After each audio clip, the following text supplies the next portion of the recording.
We have discussed refining of metals. In refining of metals, we have discussed three methods. Number 1, distillation. Number 2, liquefaction. And number 3, electrolytic refining.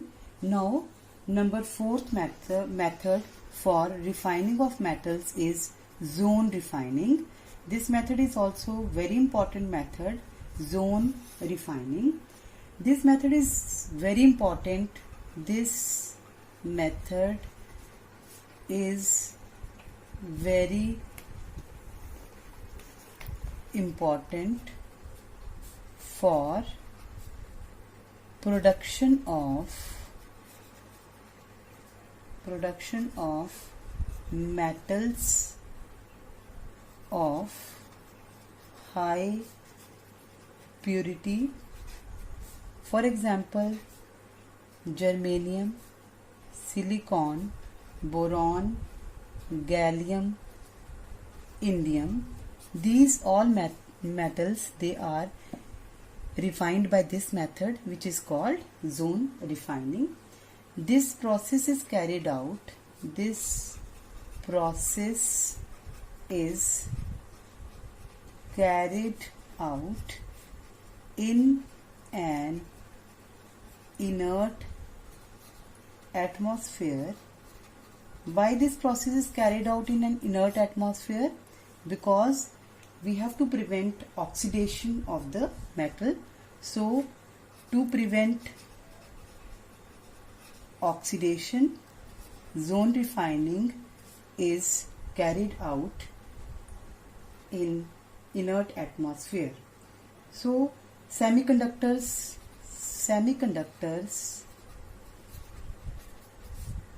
like silicon, germanium and gallium are purified by this method. So we obtain elements of high purity by this method. Now, with the help of diagram, I will explain you how zone refining of metals takes place. In this method, a bar of impure metal is placed here and a noble gas atmosphere is inside the tube. What is noble gas atmosphere? To prevent oxidation of metal. When we melt pure metal with the help of induction coil moving heater, the pure metal crystallizes out and impurities remain in the melt. Impure metal is converted into a bar. This is a bar of impure metal which is heated at one end. When one end of this impure metal bar is heated, as the heater is moved slowly from one end to another end, the pure metal crystallizes out and the impurities will be collected in the molten zone, and the impure metal is collected from here and is recovered from here, and pure metal is crystallizes here. This process is repeated several times by induction coil moving heater, so that the impurities are discarded from this too, and they are discarded from here. So zone refining of metals is very important method, and this method is used for the purification of high quality or high purity semiconductors. So our next method, number 5th method, next method is vapor phase refining. It is also very important method, vapor phase refining. Vapor phase refining is very important methods, and number 1 point for this method is in this method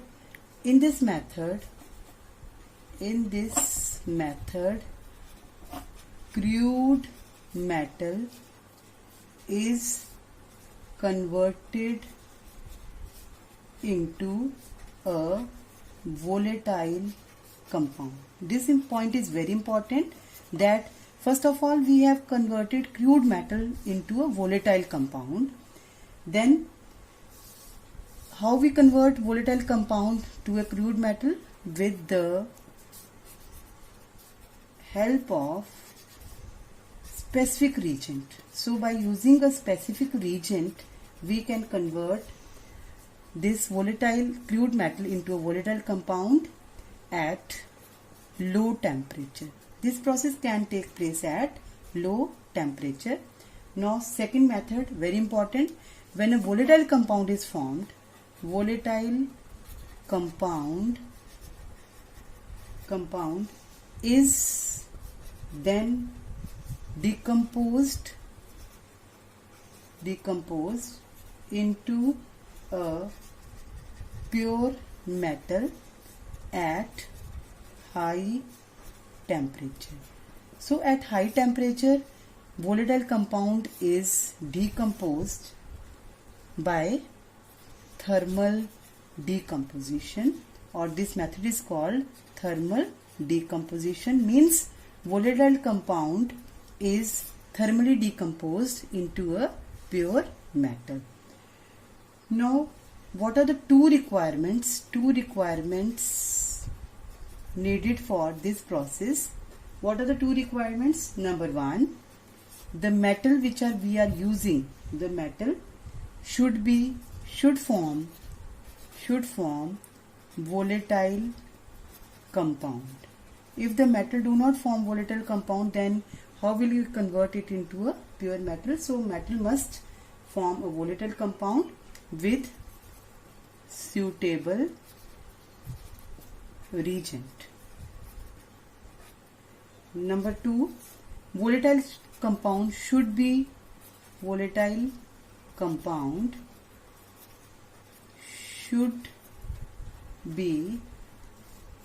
easily decomposed. When volatile compound is formed, it should be easily decomposed and recovered easily. So these two requirements are very important, because the crude metal that we have to form a pure metal, crude metal should form volatile compound by using a suitable reagent, and if a crude metal form a volatile compound, it should be decomposed and recovered easily. So two methods which are very important and asked in CBSE exams are, number one, that is Mond's process. This is very important method, Mond's process. In Mond's process, vapor phase refining occurs. Mond's process used for refining of nickel. Very important. Mond's process used for refining of which metal? Nickel. In this, when nickel solid, this is your impure metal or crude metal. When it reacts with carbon monoxide gas, it forms a complex called nickel carbonyl, and the name of this complex is nickel tetracarbonyl, and this process takes place at 330 to 350 Kelvin. Means at very low temperature, this impure nickel, when it is reacted with carbon monoxide at temperature 330 to 350 Kelvin, it forms nickel tetracarbonyl. This is nickel tetracarbonyl is very important, because now nickel tetracarbonyl has to decompose. Now thermal decomposition of nickel carbonyl takes place. Nickel tetracarbonyl at temperature 450 to 470 Kelvin, it get decomposed into nickel plus carbon monoxide. Now balance the reaction. Nickel plus carbonyl, this is 4 carbon monoxide, and you have to balance this reaction also 4.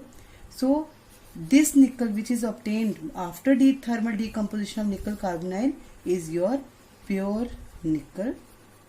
So this Mond's process is very important, and this method is used for refining of nickel.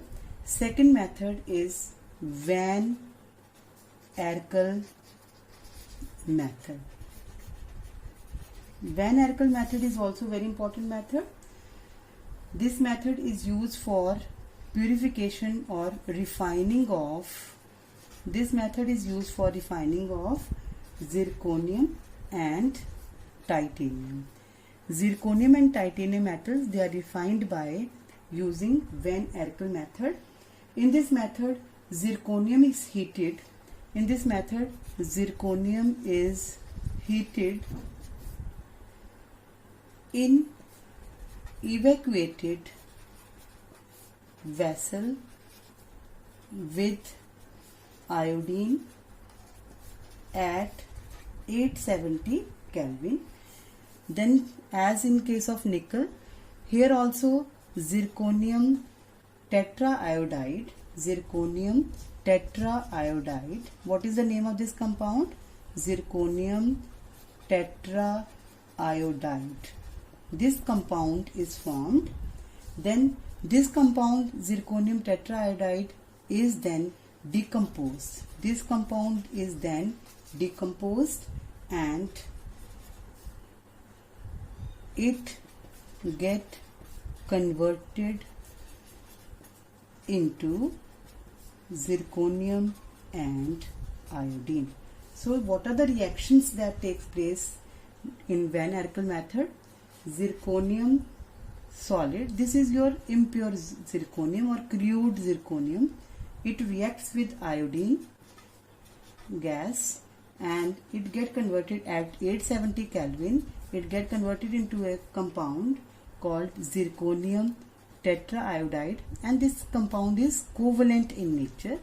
This compound is covalent in nature, and then this zirconium tetraiodide further it get decomposed at 2075 Kelvin, 2075 Kelvin, and by using tungsten filament, it get decomposed into zirconium plus iodine. And now this zirconium, which is formed after decomposition of zirconium tetraiodide, this zirconium is pure zirconium. So this is the very important method for refining of zirconium and titanium. The reactions of titanium will be discussed now. Now balance this reaction, because I4, so and here we have I2, so write here as 2. Zirconium, balance this reaction also 2. Now the reaction is balanced. Now next reactions for titanium. Titanium plus iodine, titanium solid, iodine gas, it get converted into at 523 Kelvin, it get converted into titanium tetraiodide. Now this titanium is impure titanium. Now titanium tetraiodide then decomposed at 1700 Kelvin and it get converted into titanium solid plus iodine, and this titanium which is formed after decomposition of titanium tetraiodide, this is pure titanium. So these two methods of vapor phase refining, that is Mons process and Van Erkel method, they are very important method for refining of. Mons process is used for refining of nickel. Van Erkel method is used for refining of titanium and zirconium. So next method which we have to discuss is chromatographic method. Next, sixth method, that is chromatographic method. This method is also very important. Chromatographic method. What is the meaning of chromatography? Chromatography, chroma means color. And what is the meaning of graphy? Graphy means written. Anything which is written, that is called graphy. Chroma means color. And this method is very important. Chromatography is very modern and versatile method. Chromatography is a modern and versatile method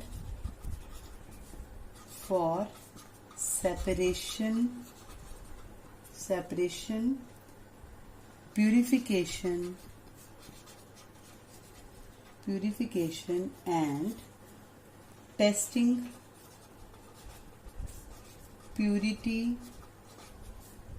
of elements and their compounds. What is the principle behind this method? This method is based upon the principle that the different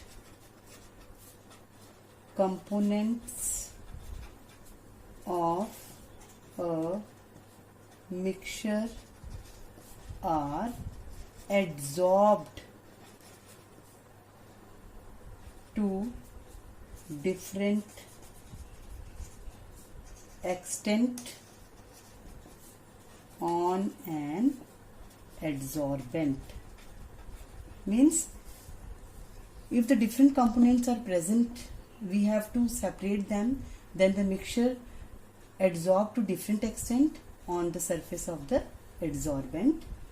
Now in this method, and chromatographic method is based on, it consists of two phases. It consists of two phases. Number one, stationary phase, and number two is mobile phase. So two phases, they are very important in chromatographic method. Number one is stationary phase, number two is mobile phase. What is stationary phase? In stationary phase, the stationary phase is either a solid, for example alumina or silica gel, or tightly bound liquid on a solid support. So in stationary phase, it consists of either solid or tightly bound liquid on a solid support, and the solid which is used, it is mainly alumina or silica gel, because we know that alumina and silica gel act as good adsorbents. So what is second? Second is the mobile phase. The mobile phase may be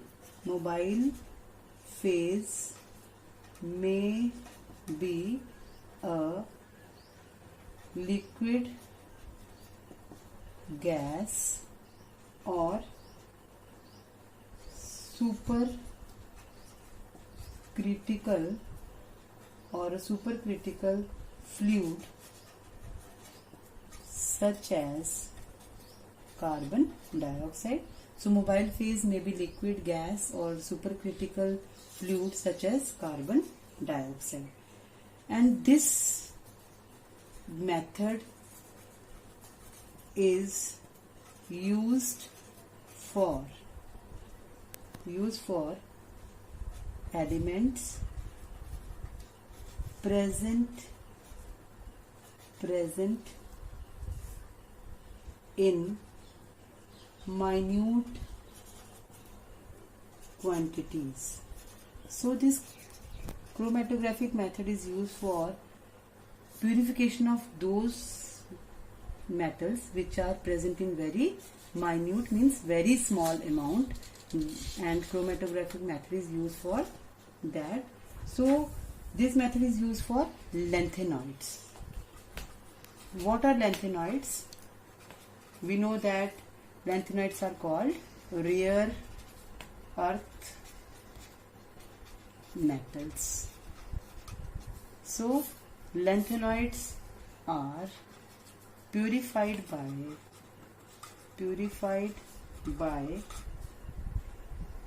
chromatographic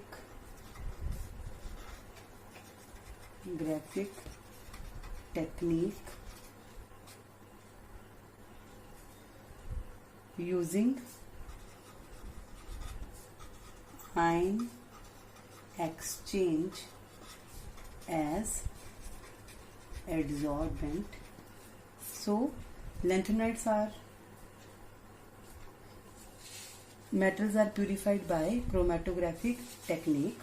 So I will explain you the laboratory method which is used for refining of metals by using chromatographic method. So this is the apparatus which is used for refining. In this we have taken here solvent, which is your mobile phase. Solvent is the mobile phase, and the mixture which we have to separate is, suppose the mixture of compounds is A, B, C, which we have to separate by using chromatographic method, and plus sand is used here, and this is your adsorbent on which the adsorption of A, B and C takes place. So this is your stationary phase and this is the mobile phase, means moving phase is the solvent and your adsorbent will be the stationary phase. On this surface of adsorbent, adsorption of A, B and C takes place according to their adsorbing tendency. So A, B, C are applied to the column for separation. We are applied A, B, C here for this separation. Suppose A is strongly adsorbed, B is moderately adsorbed and C is weakly adsorbed. So what will happen when this is started? Three components begin to separate to form three color bands. Means A, B, C, they will separate from each other on the basis of their tendency to adsorb on the surface of adsorbent. So C, from A, B and C, C is weakly adsorbed. So it travels faster to the column downwards.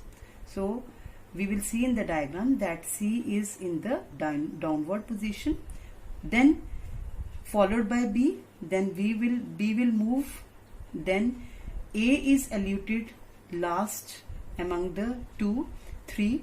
First the C is adsorbed, second B is adsorbed, and last A is eluted, means adsorbed.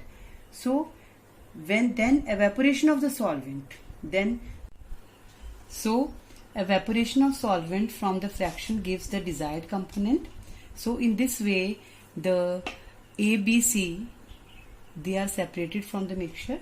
So this chromatographic technique is very important and it is used for separation of the metals which are present in very rare amounts. Lanthanoids are separated or purified by this technique, and in this way different components of a mixture are separated by using chromatography. So in refining of metals we have discussed 6 methods. Number 1, distillation. Number 2, we have discussed distillation, liquation. Number 3, electrolytic refining. Number 4, zone refining. Number 5, vapor phase refining. Vapor phase refining. In vapor phase refining we have discussed 2 methods. Number 1 is Mons process and number 2 is Van Erkel method, and number 6 is chromatographic